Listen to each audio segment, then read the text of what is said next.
Praise the lord. మనం ఎవరినైనా ద్వేషిస్తే వారిని దూరంగా ఉంచుతాం, వారితో మాట్లాడము, వారిని దగ్గరికి కూడా రానివ్వం, ఎందుకంటే వారు తప్పు చేశారు కాబట్టి.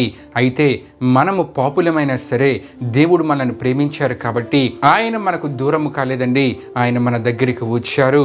ఆయన ప్రేమ ఎంత గొప్ప స్థాయిలో ఉందో మీకు తెలుసా? మనము పాపులమైనా సరే మన కొరకు ఆయన బంధింపబడి కొరడాలతో కొట్టబడ్డారండి, అరచేతులతో 2 మార్లు కొట్టబడ్డారు. ఆయన తల మీద ముండ్ల కిరీటాన్ని పెట్టారండి. ఆ ముండ్ల కిరీటము ఆయన తలలో దిగనందున ఒక కర్రతో ఆయన తల మీద కుట్టారు, ఆయనను అపహసించారండి. అంతేకాకుండా ప్రధాన యాజకుని ఇంటి వరకు ఆయనను ఈడ్చుకుని వెళ్ళారు.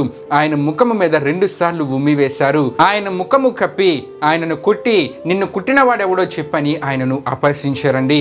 ఆయన చెంప మీద కర్రతో కుట్టారు. ఆయన చెంపల వెంట్రుకలను తమకిష్టము వచ్చినట్లు పీకేశారు. వీటి వలన ఆయన ముఖములో సొగసైనను సురూపమైనను లేదండి. ఏ మనిషిని రూపము కంటే ఆయన ముఖము వికారమైంది. ఆ ముఖములోనే దుమ్ము, ఆ ముఖములోనే చెడు మనుషుల ఉమ్మి, ఆ ముఖములోనే తల నుండి కారుతున్న రక్తధారలు. పాపమెరుగని ఆయన మన కొరకు పాపముగా చేయబడ్డారండి, శాపగ్రస్తుడయ్యారు. ఇంత బాధ, ఇంత అవమానం, ఇంత హింస ఎందుకు? ఆయన తప్పు చేశాడా? లేదే. మరి ఎందుకు? మనం చేసిన తప్పులకు, మనం చేసిన పాపాలకు మనమే శిక్ష అనుభవించాలండి. కానీ ఆయన మన స్థానంలో నిలబడ్డాడు. ఇదే దేవుని ప్రేమ. మనము ఆయనను వెతకలేదు కానీ ఆయన మనలను వెతికారండి.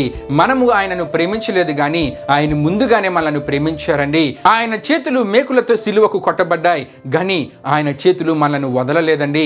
ఆయన శరీరం అంతా గాయాలతో నిండిపోయింది కానీ ఆయన హృదయం అంతా మన మీద ప్రేమతో నిండిపోయింది. గుడ్ ఫ్రైడే దేవుని ప్రేమను అర్థము చేసుకునే రోజు గనుక ఆయన ప్రేమను గుర్తిద్దాం, ఎందుకంటే ఆయన ప్రేమ ద్వారానే రక్షణ. ఆయన ప్రేమను అర్థము చేసుకుందాం, ఎందుకంటే ఆయన ప్రేమలోనే మన పాపాలకు సమాధానం ఉందండి. ఆమేన్.